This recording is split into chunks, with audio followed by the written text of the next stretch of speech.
In the wilderness of Sinai, the Lord spoke to Moses in the tent of meeting, commanding him to take a census of the whole Israelite community. Every male aged 20 and older, able to serve in the army, was to be counted by their ancestral tribes and families. The total number of men fit for military service came to 603,550. The Levites, however, were not counted among them, as they were set apart to care for the tabernacle and its furnishings. The tribes of Israel were assigned specific places to camp around the tabernacle, ensuring order and organization. Each tribe had its own leader and banner. The tribe of Judah, with its large numbers, camped on the east side, followed by Issachar and Zebulun. To the south were Reuben, Simeon, and Gad. On the west side were Ephraim, Manasseh, and Benjamin. Dan, Asher, and Naphtali camped to the north. The Levites camped around the tabernacle itself to protect the community from the wrath of the Lord if anyone else came near. The Lord gave detailed instructions on the duties of the Levites, dividing them into 3 clans: the Kohathites, the Gershonites, and the Merarites. Each clan had specific responsibilities regarding the tabernacle's structure and its sacred items. The Kohathites were in charge of the sanctuary's most sacred objects. The Gershonites managed the curtains and coverings, and the Merarites took care of the frames and pillars. God also instructed Moses on the purification of the camp, emphasizing the importance of holiness. Anyone who was unclean due to a skin disease or contact with a dead body had to be sent outside the camp until they were purified. Additionally, there were laws regarding restitution for wrongs committed, and the procedure for a woman suspected of infidelity. The Nazirite vow was introduced, allowing individuals to dedicate themselves to the Lord through a period of abstinence from wine, cutting their hair, and avoiding contact with the dead. At the end of their vow, they offered sacrifices and shaved their heads as a symbol of their commitment. The leaders of Israel brought offerings for the dedication of the altar. Each day for 12 days, one leader from each tribe brought offerings of silver, gold, grain, incense, and animals for sacrifice. These offerings symbolized the unity and devotion of the tribes to the Lord. The Lord spoke to Moses again, instructing him to set up the 7 lamps on the lampstand in the tabernacle, ensuring they illuminated the area in front of it. The Levites were then consecrated and purified for their service, symbolizing their total dedication to the Lord. As the Israelites prepared to leave Sinai, the Lord gave instructions on the use of silver trumpets to signal the community. The trumpets were to be blown to call the community together, announce the time to set out, and alert the people during times of war or celebration. On the 20th day of the 2nd month of the 2nd year, the cloud lifted from above the tabernacle of the covenant law, and the Israelites set out from the desert of Sinai. The Israelites had begun their journey from Mount Sinai to the Promised Land, but soon they started to complain about their hardships. Their grumbling displeased the Lord, and his anger was kindled. Fire from the Lord burned among them and consumed the outskirts of the camp.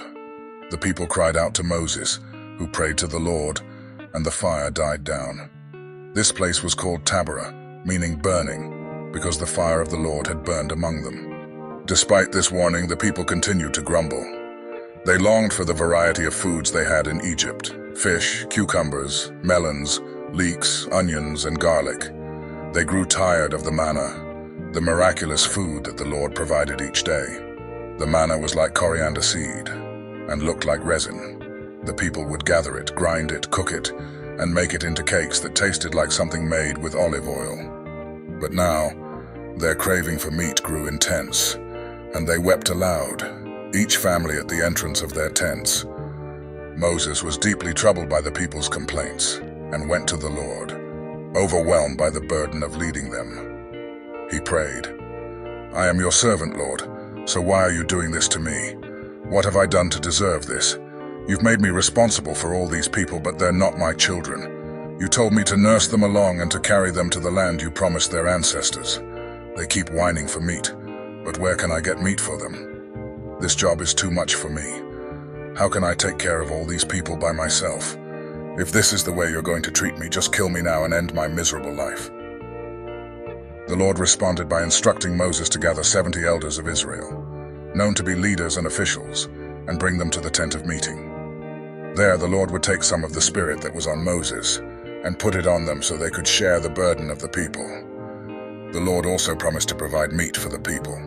He told Moses that they would eat meat not just for a day or two, but for a whole month until it came out of their nostrils and became loathsome to them, because they had rejected the Lord who was among them, and had longed for Egypt. Moses questioned how this could be possible given their large numbers, but the Lord assured him that his power was not limited. Moses gathered the 70 elders, and the Lord came down in a cloud and spoke with him. He took some of the Spirit that was on Moses and placed it on the 70 elders. When the Spirit rested on them, they prophesied, but they did not do so again. 2 men, Eldad and Medad, who were listed among the elders but had remained in the camp, also had the Spirit rest on them, and they prophesied there. A young man ran to tell Moses, and Joshua, Moses' assistant, urged Moses to stop them. But Moses replied, "Are you jealous for my sake? I wish that all the Lord's people were prophets, and that the Lord would put his Spirit on them." Then the Lord sent a wind that drove in quail from the sea, which fell around the camp in great quantities. The people spent all day, night, and the next day gathering the quail, and they spread them out all around the camp. But while the meat was still between their teeth, before it could be consumed, the Lord's anger burned against the people, and he struck them with a severe plague. This place was named Kibroth Hattava, meaning graves of craving, because there they buried the people who had craved other food. From Kibroth Hattava, the Israelites traveled to Hazeroth and stayed there. Although Moses was the most humble person in all the world, Miriam and Aaron started complaining. Moses had no right to marry that woman from Ethiopia. Who does he think he is? The Lord has spoken to us, not just to him. The Lord heard their complaint and told Moses, Aaron, and Miriam to come to the entrance of the sacred tent. There the Lord appeared in a cloud and told Aaron and Miriam to come closer. Then, after commanding them to listen carefully, he said, "I, the Lord, speak to prophets in visions and dreams, but my servant Moses is the leader of my people. He sees me face to face, and everything I say to him is perfectly clear. You have no right to criticize my servant Moses." The Lord became angry with Aaron and Miriam, and after the Lord left and the cloud disappeared from over the sacred tent, Miriam's skin turned white with leprosy. When Aaron saw what had happened to her, he said to Moses, "Sir, please don't punish us for doing such a foolish thing. Don't let Miriam's flesh rot away like a child born dead." Moses prayed, "Lord God, please heal her." But the Lord replied, "Miriam would be disgraced for 7 days if her father had punished her by spitting in her face. So make her stay outside the camp for 7 days before coming back." The people of Israel did not move their camp until Miriam returned 7 days later. Then they left Hazeroth and set up camp in the Paran desert. As the Israelites camped in the desert of Paran, the Lord instructed Moses to send men to explore the land of Canaan, which he was giving to the Israelites. Moses selected one leader from each of the 12 tribes to go on this reconnaissance mission. Among them were Caleb from the tribe of Judah and Hoshea, who Moses called Joshua, from the tribe of Ephraim. Moses gave the spies specific instructions. They were to see what the land was like, whether the people living there were strong or weak, few or many, what kind of land they lived in, whether it was good or bad, and what kinds of towns they lived in, whether they were unwalled or fortified. They were also to see if the soil was fertile or poor, and if there were trees. Finally, they were to bring back some of the fruit of the land. It was the season for the first ripe grapes. The 12 spies set out and explored the land from the desert of Zin as far as Rehob, near Lebo Hamath. They went up through the Negev and came to Hebron, where they saw the descendants of Anak, including Ahiman, Sheshai, and Talmai. Hebron had been built 7 years before Zoan in Egypt. When they reached the valley of Eshcol, they cut off a branch bearing a single cluster of grapes. It was so large that 2 of them had to carry it on a pole between them, along with some pomegranates and figs. The place was called the Valley of Eshcol because of the cluster of grapes the Israelites cut there. After 40 days of exploration, the men returned to Moses, Aaron, and the whole Israelite community at Kadesh in the desert of Paran. They reported to the entire assembly and showed them the fruit of the land. They gave Moses this account: "We went into the land to which you sent us, and it does flow with milk and honey. Here is its fruit. But the people who live there are powerful, and the cities are fortified and very large. We even saw descendants of Anak there. They described the various people living in the land. Caleb silenced the people before Moses and said, "We should go up and take possession of the land, for we can certainly do it." However, the other men who had gone up with him disagreed. They spread a bad report among the Israelites, saying, "The land we explored devours those living in it. All the people we saw there are of great size. We saw the Nephilim there. The descendants of Anak come from the Nephilim. We seemed like grasshoppers in our own eyes, and we looked the same to them." Their report caused fear and discouragement among the Israelites, leading to a pivotal moment of doubt and rebellion against the plans of the Lord. After the Israelites heard the report from the 12 men who had explored Canaan, the people cried all night and complained to Moses and Aaron, "We wish we had died in Egypt or somewhere out here in the desert. Is the Lord leading us into Canaan, just to have us killed and our women and children captured? We'd be better off in Egypt." Then they said to one another, "Let's choose our own leader and go back." Moses and Aaron bowed down to pray in front of the crowd. Joshua and Caleb tore their clothes in sorrow and said, "We saw the land ourselves, and it's very good. If we obey the Lord, he will surely give us that land rich with milk and honey. So don't rebel. We have no reason to be afraid of the people who live there. The Lord is on our side, and they won't stand a chance against us." The crowd threatened to stone Moses and Aaron to death. But just then, the Lord appeared in a cloud at the sacred tent. The Lord said to Moses, "I have done great things for these people, and they still reject me by refusing to believe in my power.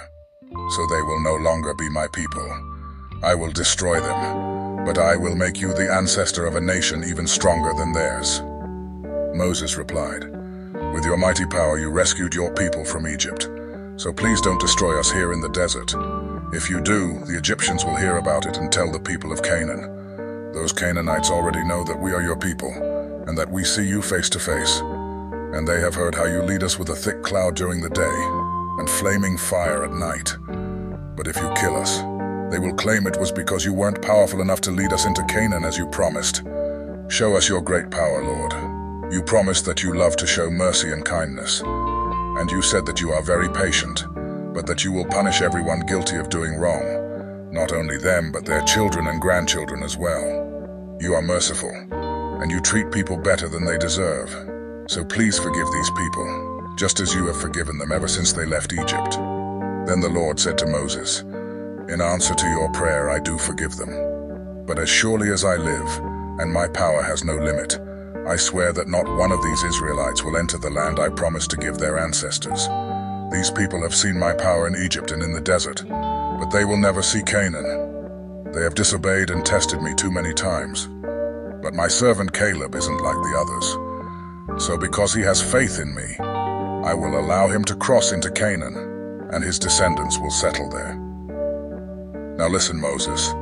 The Amalekites and the Canaanites live in the valleys of Canaan, and tomorrow you'll need to turn around and head back into the desert toward the Red Sea. The Lord told Moses and Aaron to give this message to the people of Israel. "You sinful people have complained against me too many times. Now I swear by my own life that I will give you exactly what you wanted. You will die right here in the desert, and your dead bodies will cover the ground. You have insulted me, and none of you men who are over 20 years old will enter the land that I solemnly promised to give you as your own. Only Caleb and Joshua will go in. You were worried that your own children would be captured, but I, the Lord, will let them enter the land you have rejected. You will die here in the desert. Your children will wander around in this desert 40 years, suffering because of your sins, until all of you are dead. I will punish you severely every day for the next 40 years, 1 year for each day that the land was explored. You sinful people who ganged up against me will die here in the desert." 10 of the men sent to explore the land had brought back bad news, and had made the people complain against the Lord. So he sent a deadly disease that killed those men. But he let Joshua and Caleb live. The people of Israel were very sad after Moses gave them the Lord's message.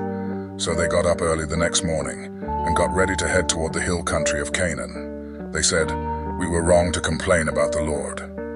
Let's go into the land that he promised us." But Moses replied, "You're disobeying the Lord. Your plan won't work, so don't even try it. The Lord refuses to help you because you turned your backs on him. The Amalekites and the Canaanites are your enemies, and they will attack and defeat you." But the Israelites ignored Moses, and marched toward the hill country, even though the sacred chest and Moses did not go with them. The Amalekites and the Canaanites came down from the hill country, defeated the Israelites, and chased them as far as the town of Hormah. After the rebellion and its consequences, the Lord spoke to Moses, giving further instructions for the Israelites when they enter the promised land. He commanded that when they make offerings to the Lord, burnt offerings, grain offerings, drink offerings, or offerings for special vows, they must accompany these with specific measures of flour mixed with oil and wine. These offerings were to be presented as a pleasing aroma to the Lord, whether they were made by native-born Israelites or foreigners living among them. The Lord emphasized that the same laws and regulations applied to both groups, ensuring unity and consistency in worship practices. The Lord also addressed unintentional sins, providing a way for the community or individuals to seek atonement through specific sacrifices. If the whole community sinned unintentionally, they were to offer a young bull as a burnt offering and a goat as a sin offering. For individuals who sinned unintentionally, a female goat was to be offered. However, for those who sinned defiantly, showing contempt for the Lord, the punishment was severe, and they were to be cut off from their people. Additionally, an incident occurred where a man was found gathering wood on the Sabbath, and upon the Lord's command, he was stoned to death by the community. To help the Israelites remember and obey all the Lord's commands, the Lord instructed them to make tassels on the corners of their garments with a blue cord, serving as a visual reminder to live a holy and obedient life. Korah, son of Izhar, was a Levite from the Kohathite clan. One day he called together Dathan, Abiram, and On from the Reuben tribe, and the four of them decided to rebel against Moses. So they asked 250 respected Israelite leaders for their support, and together they went to Moses and Aaron and said, "Why do you think you're so much better than everyone else? We're part of the Lord's holy people, and He's with all of us. What makes you think you're the only ones in charge?" When Moses heard this, he knelt down to pray. Then he said to Korah and his followers, "Tomorrow morning the Lord will show us the person He has chosen to be His priest, and that man will faithfully serve Him. Korah, here is what you and your followers must do. Get some fire pans, fill them with coals and incense, and place them near the sacred tent, and the man the Lord chooses will be His priest. Korah, this time you Levites have gone too far. You know that the God of Israel has chosen you Levites from all Israel to serve Him by being in charge of the sacred tent and by helping the community to worship in the proper way. What more do you want? The Lord has given you a special responsibility, and now, Korah, you think you should also be His priest. You and your followers have rebelled against the Lord, not against Aaron." Then Moses sent for Dathan and Abiram, but they sent back this message: "We won't come. It's bad enough that you took us from our rich farmland in Egypt to let us die here in the desert. Now you also want to boss us around. You keep promising us rich farmlands with fertile fields and vineyards. But where are they? Stop trying to trick these people. No, we won't come to see you." Moses was very angry and said to the Lord, "Don't listen to these men. I haven't done anything wrong to them. I haven't taken as much as a donkey." Then he said to Korah, "Tomorrow you and your followers must go with Aaron to the Lord's sacred tent. Each of you take along your fire pan with incense in it and offer the incense to the Lord." The next day the men placed incense and coals in their fire pans and stood with Moses and Aaron at the entrance to the sacred tent. Meanwhile, Korah had convinced the rest of the Israelites to rebel against their two leaders. When that happened, the Lord appeared in all His glory and said to Moses and Aaron, "Get away from the rest of the Israelites so I can kill them at once." But the two men bowed down and prayed, "Our God, you gave these people life. Why would you punish everyone here when only one man has sinned?" The Lord answered Moses, "Tell the people to stay away from the tents of Korah, Dathan, and Abiram." Moses walked over to Dathan and Abiram, and the other leaders of Israel followed. Then Moses warned the people, "Get away from the tents of these sinful men. Don't touch anything that belongs to them, or you'll be wiped out." So everyone moved away from those tents, except Korah, Dathan, Abiram, and their families. Moses said to the crowd, "The Lord has chosen me and told me to do these things. It wasn't my idea. And here's how you will know. If these men die a natural death, it means the Lord hasn't chosen me. But suppose the Lord does something that has never been done before. For example, what if a huge crack appears in the ground? and these men and their families fall into it and are buried alive, together with everything they own. Then you will know they have turned their backs on the Lord." As soon as Moses said this, the ground under the men opened up and swallowed them alive, together with their families and everything they owned. Then the ground closed back up, and they were gone. The rest of the Israelites heard their screams, so they ran off, shouting, "We don't want that to happen to us!" Suddenly the Lord sent a fire that burned up the 250 men who had offered incense to him. Then the Lord said to Moses, "Tell Aaron's son Eleazar to take the fire pans from the smoldering fire and scatter the coals. The pans are now sacred because they were used for offering incense to me. Have them hammered into a thin layer of bronze as a covering for the altar. Those men died because of their sin, and now their fire pans will become a warning for the rest of the community." Eleazar collected the pans and had them hammered into a thin layer of bronze as a covering for the altar, just as the Lord had told Moses.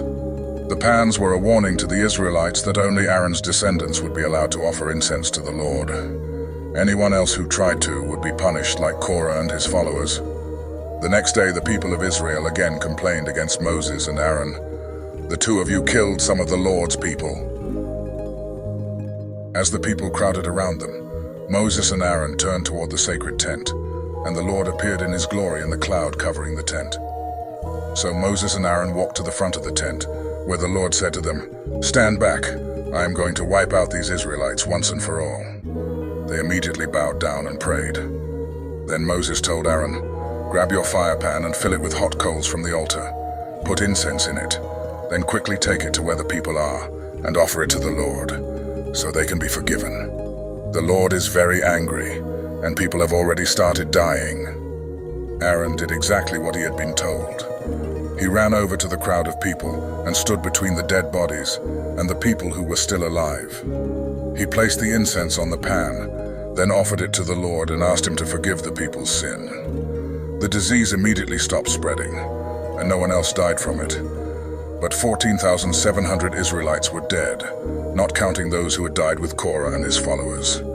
Aaron walked back and stood with Moses at the sacred tent. The Lord told Moses, "Call together the 12 tribes of Israel, and tell the leader of each tribe to write his name on the walking stick he carries as a symbol of his authority. Make sure Aaron's name is written on the one from the Levi tribe. Then collect all the sticks. Place these sticks in the tent right in front of the sacred chest where I appear to you. I will then choose a man to be my priest, and his stick will sprout. After that happens, I won't have to listen to any more complaints about you." Moses told the people what the Lord had commanded, and they gave him the walking sticks from the 12 tribal leaders, including Aaron's from the Levi tribe. Moses took them and placed them in the Lord's sacred tent. The next day, when Moses went into the tent, flowers and almonds were already growing on Aaron's stick. Moses brought the 12 sticks out of the tent and showed them to the people. Each of the leaders found his own and took it. But the Lord told Moses, "Put Aaron's stick back. Let it stay near the sacred chest as a warning to anyone who might think of rebelling. If these people don't stop their grumbling about me, I will wipe them out." Moses did what he was told. The Israelites cried out to Moses, "We're done for and doomed if we even go near the sacred tent." In the wilderness, the Lord spoke directly to Aaron, making it clear that he and his sons, along with their father's family, the Levites, were to take on the weighty responsibility of caring for the sanctuary and the priesthood. This duty was not just a privilege, but a solemn charge, as any mistakes or breaches of the sacred duties would result in severe consequences. Aaron and his sons were to ensure that no unauthorized person approached the sacred objects or the altar, as this was a responsibility reserved exclusively for them. The Levites, who were given to assist Aaron and his sons, were to help with the work of the tent of meeting, but were not allowed to come near the most holy things. The Lord emphasized that the priesthood was a precious gift to Aaron and his descendants, a covenant of service that required dedication and respect. The Lord also provided for the needs of the priests and Levites. He declared that the priests would receive a portion of the offerings brought by the Israelites, including the best of the grain, oil, and wine, as well as the first fruits and various offerings dedicated to the Lord. These holy gifts were for the priests and their families to eat, but only within the sanctuary, as they were considered sacred. For the Levites, who were not given a land inheritance like the other tribes, The Lord assigned the tithes brought by the Israelites as their inheritance in return for their service at the tent of meeting. From these tithes, the Levites were to offer a portion, a tithe of the tithes, to the priests as an offering to the Lord. This arrangement ensured that both the priests and Levites were supported as they faithfully carried out their sacred duties, reinforcing the importance of their roles in maintaining the spiritual well-being of the Israelite community. The Lord gave Moses and Aaron instructions for a special ritual of purification. The ritual centered around the sacrifice of a red heifer, a rare and unblemished cow. The heifer was to be slaughtered outside the camp, and its blood was to be sprinkled 7 times toward the front of the tent of meeting. The entire animal, including its hide, flesh, blood, and offal, was to be burned. As the heifer burned, the priest was to throw cedar wood, hyssop, and scarlet wool into the fire. The ashes from this sacrifice were to be collected and stored in a clean place outside the camp, to be used in a purification water mixture for the Israelites. This purification water, made from the ashes of the red heifer mixed with fresh water, was essential for cleansing anyone who became ritually unclean through contact with a dead body. If someone touched a dead body, they would be considered unclean for 7 days. On the 3rd and 7th days, they were to be sprinkled with the purification water. After washing their clothes and bathing, they would be clean by evening. If they did not undergo this purification, they would remain unclean and be cut off from the community, as their impurity would defile the Lord's sanctuary.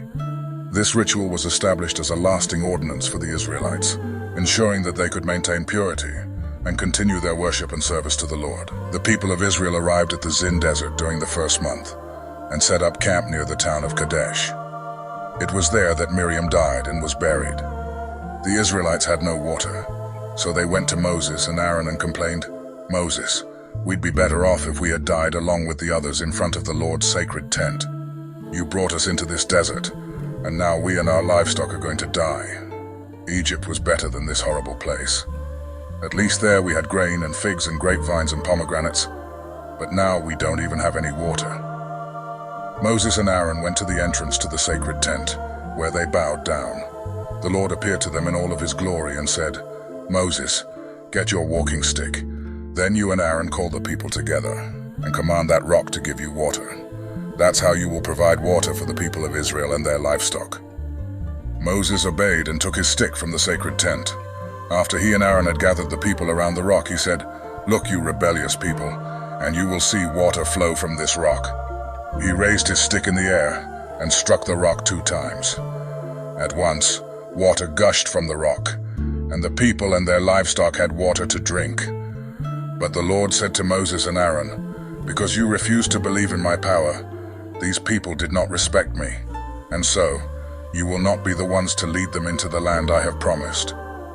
The Israelites had complained against the Lord, and he had shown them his holy power by giving them water to drink. So they named the place Meribah, which means complaining. Moses sent messengers from Israel's camp near Kadesh with this message for the king of Edom. "We are Israelites, your own relatives, and we're sure you have heard the terrible things that have happened to us. Our ancestors settled in Egypt and lived there a long time, but later the Egyptians were cruel to us.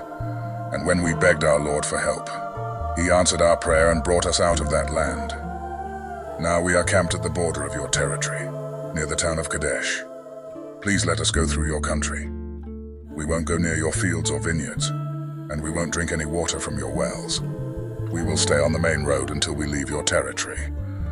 But the king of Edom answered, "No, I won't let you go through our country, and if you try, we will attack you." Moses sent back this message, "We promise to stay on the main road, and if any of us or our livestock drink your water, we will pay for it. We just want to pass through." But the king insisted, "You can't go through our land." Then Edom sent out its strongest troops to keep Israel from passing through its territory, so the Israelites had to go in another direction.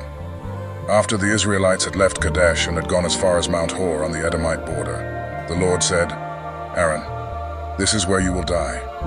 You and Moses disobeyed me at Meribah, and so you will not enter the land I promised the Israelites. Moses, go with Aaron and his son Eleazar to the top of the mountain. Then take Aaron's priestly robe from him and place it on Eleazar. Aaron will die there." Moses obeyed, and everyone watched as he and Aaron and Eleazar walked to the top of Mount Hor. Moses then took the priestly robe from Aaron and placed it on Eleazar. Aaron died there. When Moses and Eleazar came down, the people knew that Aaron had died, and they mourned his death for 30 days. The Canaanite king of Arad lived in the southern desert of Canaan, and when he heard that the Israelites were on their way to the village of Atharim, he attacked and took some of them hostage. The Israelites prayed, "Our Lord, if you will help us defeat these Canaanites, we will completely destroy their towns and everything in them, to show that they belong to you." The Lord answered their prayer and helped them wipe out the Canaanite army and completely destroy their towns. That's why one of the towns is named Hormah, which means destroyed place. The Israelites had to go around the territory of Edom, so when they left Mount Hor, they headed south toward the Red Sea. But along the way, the people became so impatient that they complained against God and said to Moses, "Did you bring us out of Egypt just to let us die in the desert? There's no water out here, and we can't stand this awful food." Then the Lord sent poisonous snakes that bit and killed many of them. Some of the people went to Moses and admitted, "It was wrong of us to insult you and the Lord. Now please ask him to make these snakes go away." Moses prayed, and the Lord answered, "Make a snake out of bronze and place it on top of a pole. Anyone who gets bitten can look at the snake and be saved from death." Moses obeyed the Lord, and all of those who looked at the bronze snake lived, even though they had been bitten by the poisonous snakes. As the Israelites continued their journey to Canaan, they camped at Oboth, then at Aye Abarim in the desert east of Moab, and then in the Zered Gorge. After that, they crossed the Arnon River Gorge and camped in the Moabite desert bordering Amorite territory. The Arnon was the border between the Moabites and the Amorites. A song in the Book of the Lord's Battles mentions the town of Waheb, with its creeks in the territory of Suphah. It also mentions the Arnon River, with its valleys that lie alongside the Moabite border and extend to the town of Ar. From the Arnon, the Israelites went to the well near the town of Beer, where the Lord had said to Moses, "Call the people together, and I will give them water to drink." The Israelites left the desert and camped near the town of Matana, then at Nahaliel, and then at Bamoth. Finally, they reached Moabite territory, where they camped near Mount Pisgah in a valley overlooking the desert north of the Dead Sea. The Israelites sent this message to King Sihon of the Amorites, "Please let us pass through your territory. We promise to stay away from your fields and vineyards, and we won't drink any water from your wells. As long as we're in your land, we'll stay on the main road." But Sihon refused to let Israel travel through his land. Instead, he called together his entire army and marched into the desert to attack Israel near the town of Jahaz.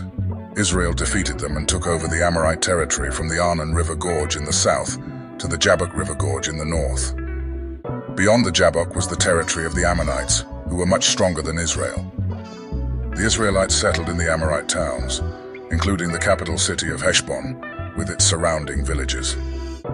King Sihon had ruled from Heshbon, after defeating the Moabites and taking over their land north of the Arnon River Gorge. After the Israelites had settled in the Amorite territory, Moses sent some men to explore the town of Jazer. Later, the Israelites captured the villages surrounding it and forced out the Amorites who lived there. The Israelites headed toward the region of Bashan, where King Og ruled, and he led his entire army to Edrei to meet Israel in battle. The Lord said to Moses, "Don't be afraid of Og. I will help you defeat him and his army, just as you did King Sihon, who ruled in Heshbon. Og's territory will be yours." So the Israelites wiped out Og, his family, and his entire army. There were no survivors. Then Israel took over the land of Bashan. Israel moved from there to the hills of Moab, where they camped across the Jordan River from the town of Jericho.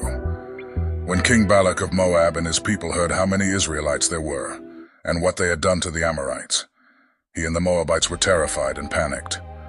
They said to the Midianite leaders, "That huge mob of Israelites will wipe out everything in sight, like a bull eating grass in a field."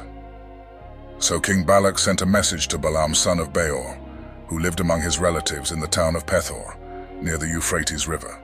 It said, "I need your help. A large group of people has come here from Egypt and settled near my territory. They are too powerful for us to defeat. So would you come and place a curse on them? Maybe then we can run them off. I know that anyone you bless will be successful, but anyone you curse will fail. The leaders of Moab and Midian left and took along money to pay Balaam. When they got to his house, they gave him Balak's message.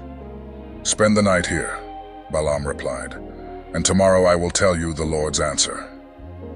So the officials stayed at his house. During the night, God asked Balaam, "Who are these people at your house?" "They are messengers from King Balak of Moab," Balaam answered. "He sent them to ask me to go to Moab and put a curse on the people who have come there from Egypt. They have settled everywhere around him, and he wants to run them off." But God replied, "Don't go with Balak's messengers.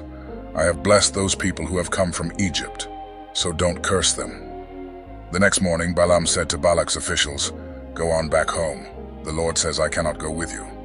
The officials left and told Balak that Balaam refused to come. Then Balak sent a larger group of officials, who were even more important than the first ones.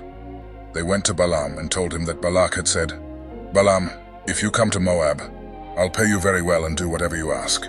Just come and place a curse on these people." Balaam answered, "Even if Balak offered me a palace full of silver or gold, I wouldn't do anything to disobey the Lord my God. You are welcome to spend the night here, just as the others did. I will find out if the Lord has something else to say about this."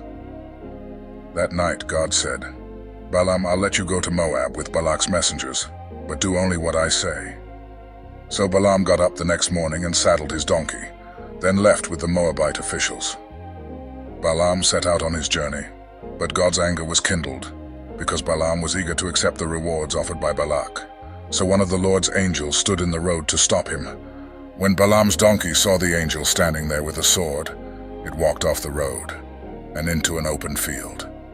Balaam had to beat the donkey to get it back on the road. Then the angel stood between two vineyards, in a narrow path with a stone wall on each side.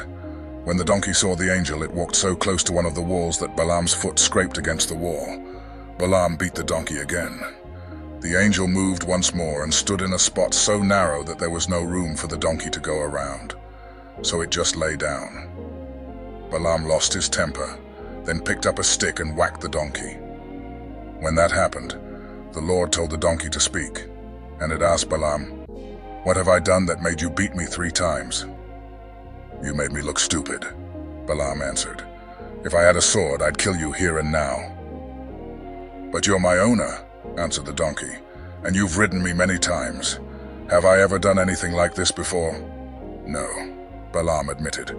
Just then the Lord let Balaam see the angel standing in the road holding a sword, and Balaam bowed down.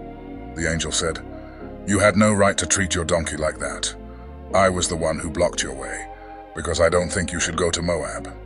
If your donkey had not seen me and stopped those 3 times, I would have killed you and let the donkey live." Balaam replied, "I was wrong. I didn't know you were trying to stop me. If you don't think I should go, I'll return home at once." "It's all right for you to go," the Lord's angel answered, "but you must say only what I tell you."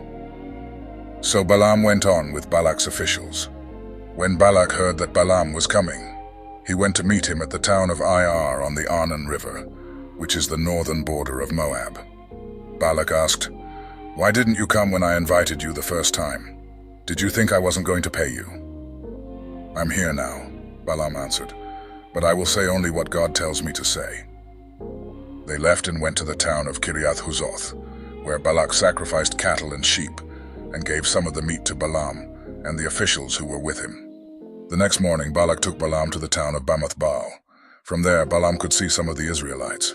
Balak eagerly prepared 7 altars and offered sacrifices of bulls and rams on each one, hoping to receive Balaam's curse on Israel. But when Balaam sought the Lord's message, God gave him a blessing for Israel instead.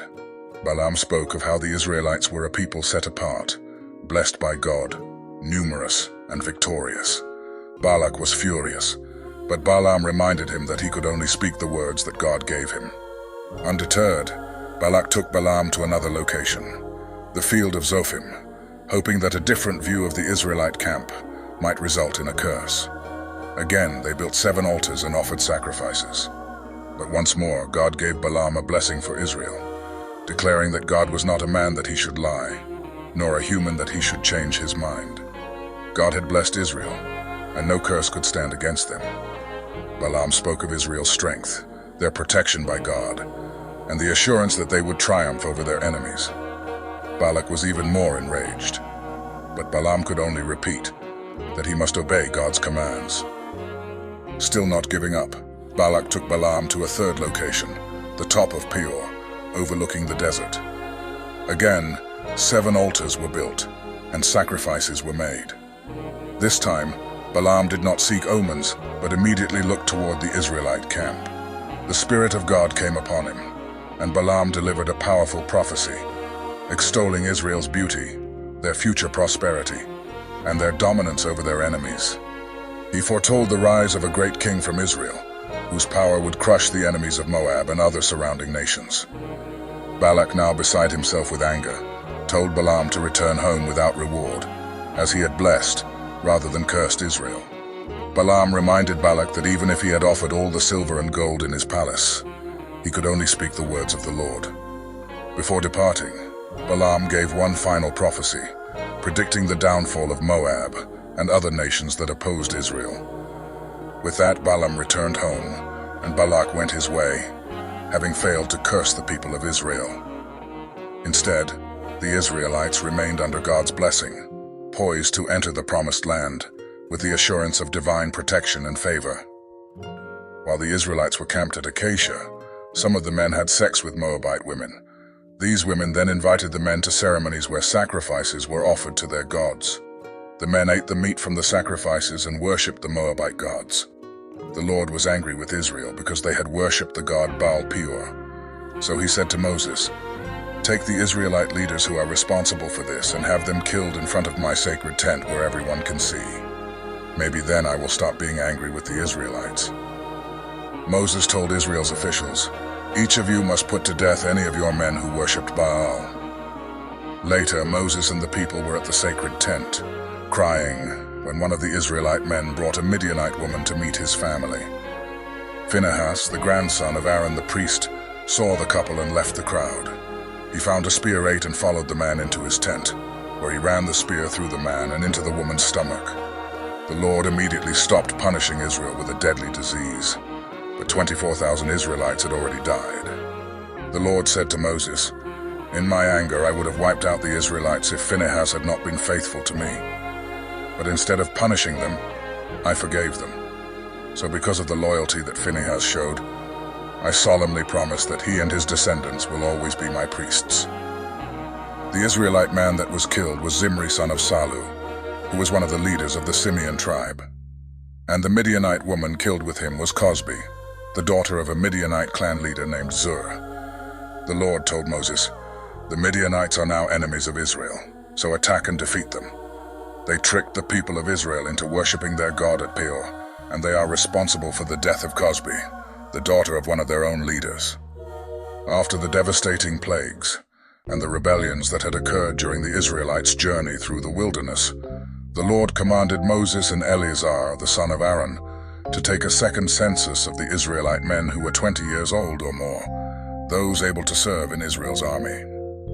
This census was to be taken as the Israelites camped on the plains of Moab by the Jordan River, across from Jericho, marking the end of their long journey and the start of a new chapter as they prepared to enter the Promised Land. Moses and Eleazar gathered the leaders of the tribes and began counting the people tribe by tribe.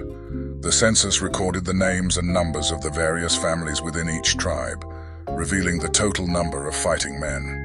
The tribe of Reuben, the firstborn of Israel, had 43,730 men. The tribe of Simeon, which had been severely reduced due to the punishment of the previous rebellions, had 22,200 men. The tribe of Judah, the most numerous, had 76,500 men, followed by Issachar with 64,300 and Zebulun with 60,500. The sons of Joseph, Ephraim and Manasseh, had 32,500 and 52,700 men, respectively. Other tribes were also counted, each reflecting the population growth or decline that had occurred during the years in the wilderness. The total number of men counted in this census was 601,730, slightly fewer than those counted in the first census conducted at Mount Sinai 40 years earlier. This new generation of Israelites was now poised to take possession of the land that had been promised to their ancestors. The Lord instructed Moses that the land of Canaan was to be divided among the tribes according to the size of each tribe, with larger tribes receiving more land and smaller tribes receiving less. The division of the land was to be determined by lot, ensuring that each tribe received its inheritance as God had planned. However, among the Levites, who were also counted in this census, there were 23,000 males 1 month old or more. Unlike the other tribes, the Levites were not given a territorial inheritance in the Promised Land, as their role was to serve in the tabernacle and care for the sacred duties of worship. As the census concluded, it became clear that none of the men who had been counted in the first census at Mount Sinai, except for Caleb and Joshua, were still alive. The entire generation that had come out of Egypt had died in the wilderness, as the Lord had decreed, due to their disobedience and lack of faith. This new generation, counted and ready, was now the one that would enter the Promised Land, under the leadership of Joshua, with the promise of God's continued guidance and blessing. Zelophehad was from the Manasseh tribe, and he had 5 daughters, whose names were Mahlah, Noah, Hoglah, Milcah, and Tirzah. One day his daughters went to the sacred tent, where they met with Moses, Eleazar, and some other leaders of Israel, as well as a large crowd of Israelites. The young women said, "You know that our father died in the desert, but it was for something he did wrong, not for joining with Korah in rebelling against the Lord. Our father left no sons to carry on his family name, but why should his name die out for that reason? Give us some land like the rest of his relatives in our clan, so our father's name can live on." Moses asked the Lord what should be done, and the Lord answered, "Zelophehad's daughters are right. They should each be given part of the land their father would have received. Tell the Israelites that when a man dies without a son, his daughter will inherit his land. If he has no daughter, his brothers will inherit the land. But if he has no brothers, his father's brothers will inherit the land. And if his father has no brothers, the land must be given to his nearest relative in the clan. This is my law, and the Israelites must obey it." The Lord said to Moses, "One day you will go up into the Abarim mountains, and from there you will see the land I am giving the Israelites. After you have seen it, you will die, just like your brother Aaron, because both of you disobeyed me at Meribah near the town of Kadesh in the Zin desert. When the Israelites insulted me there, you didn't believe in my holy power." Moses replied, "You are the Lord God, and you know what is in everyone's heart. So I ask you to appoint a leader for Israel. Your people need someone to lead them into battle, or else they will be like sheep wandering around without a shepherd." The Lord answered, "Joshua son of Nun can do the job. Place your hands on him to show that he is the one to take your place. Then go with him and tell him to stand in front of Eleazar the priest and the Israelites. Appoint Joshua as their new leader, and tell them they must now obey him, just as they obey you. But Joshua must depend on Eleazar to find out from me what I want him to do as he leads Israel into battle." Moses followed the Lord's instructions and took Joshua to Eleazar and the people. Then he placed his hands on Joshua and appointed him Israel's leader. The Lord told Moses to say to Israel's tribal leaders, "When one of you men makes a promise to the Lord, you must keep your word. Suppose a young woman who is still living with her parents makes a promise to the Lord. If her father hears about it and says nothing, she must keep her promise. But if he hears about it and objects, then she no longer has to keep her promise. The Lord will forgive her because her father did not agree with the promise. Suppose a woman makes a promise to the Lord and then gets married. If her husband later hears about the promise but says nothing, she must do what she said, whether she meant it or not. But if her husband hears about the promise and objects, she no longer has to keep it, and the Lord will forgive her. Widows and divorced women must keep every promise they make to the Lord. Suppose a married woman makes a promise to the Lord.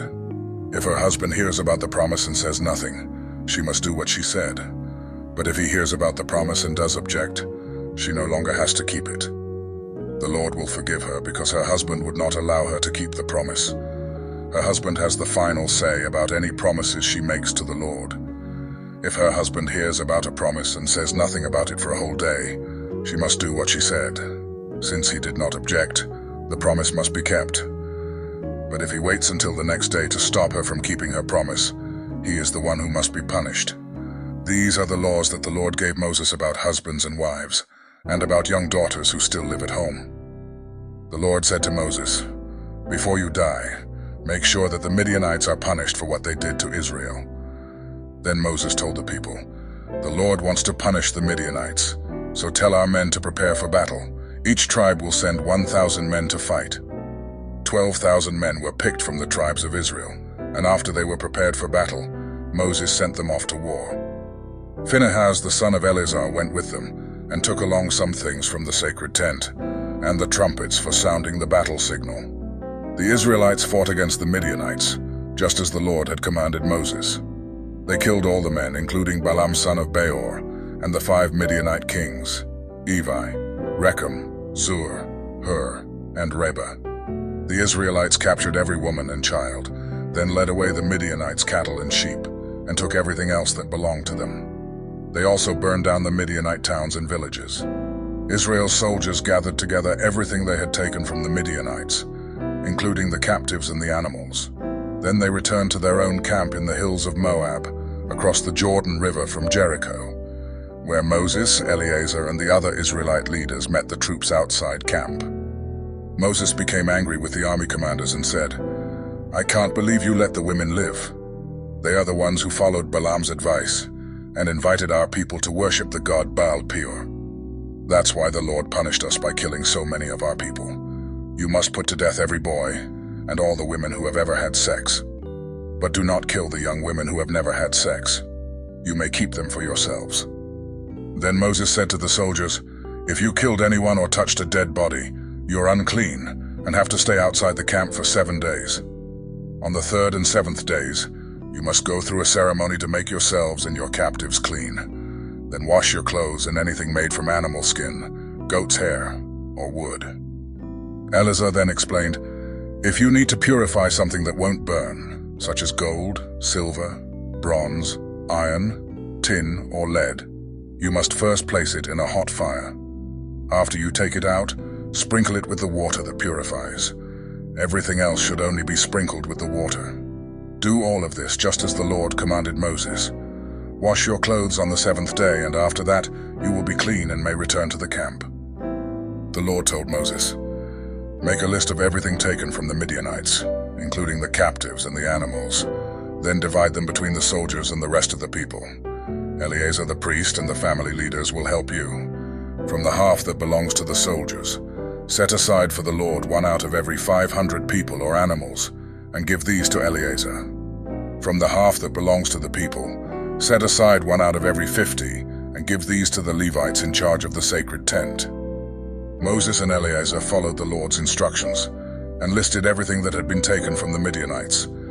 The list included 675,000 sheep and goats, 72,000 cattle, 61,000 donkeys, and 32,000 young women who had never had sex. Each half included 337,500 sheep and goats, 36,000 cattle, 30,500 donkeys, and 16,000 young women. From the half that belonged to the soldiers, Moses counted out 675 sheep and goats, 72 cattle, 61 donkeys, and 32 women, and gave them to Eleazar to be dedicated to the Lord. Then from the half that belonged to the people, Moses set aside 1 out of every 50 animals and women, as the Lord had said, and gave them to the Levites. The army commanders went to Moses and said, "Sir, we have counted our troops, and not 1 soldier is missing. So we want to give the Lord all the gold jewelry we took from the Midianites. It's our gift to him for watching over us and our troops." Moses and Eleazar accepted the jewelry from the commanders, and its total weight was over 200 kilograms. This did not include the things that the soldiers had kept for themselves. So Moses and Eleazar placed the gold in the Lord's sacred tent to remind Israel of what had happened. The Israelites were nearing the end of their journey to the Promised Land, and as they approached the borders, the tribes of Reuben and Gad saw that the lands of Jazer and Gilead were ideal for their livestock. Recognizing the fertility and abundance of the region, they approached Moses, requesting to settle there rather than crossing the Jordan River into the land that had been promised to their ancestors. They argued that this land was suitable for their families and animals, and they expressed their desire to claim it as their inheritance. Moses initially responded with frustration and concern, fearing that this request mirrored the actions of their ancestors, who had refused to enter the promised land years earlier, due to fear and doubt. He worried that the request would discourage the rest of the Israelites from crossing the Jordan and fulfilling God's plan. Moses reminded them of the consequences that had befallen the previous generation for their disobedience, including wandering in the desert for 40 years. He feared that another act of disobedience would bring further punishment upon the people. However, the leaders of Reuben and Gad reassured Moses that they had no intention of abandoning their fellow Israelites. They proposed a compromise. They would build fortified cities in the land for their families and livestock, but the men would still cross the Jordan fully armed, fighting alongside the rest of the tribes until the land across the river was conquered and allotted. Once the other tribes had settled, they would return to their own lands, east of the Jordan.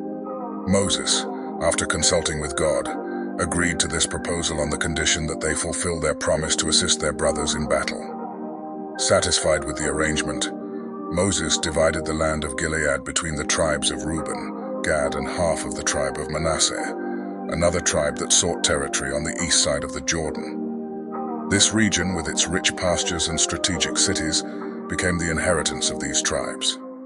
The leaders of Reuben, Gad, and Manasseh began preparing their families and livestock for life in these new territories, while also readying their warriors for the battles ahead across the river. With the tribes' agreement settled, the Israelites resumed their preparations for entering the Promised Land. They reviewed the journey they had taken from Egypt, reflecting on the victories and trials they had faced. As they made plans for the conquest of Canaan, Moses issued final instructions regarding the division of the land, the establishment of cities of refuge, and the importance of following God's commands. These instructions underscored the significance of unity and faithfulness as they stood on the threshold of a new chapter in their history.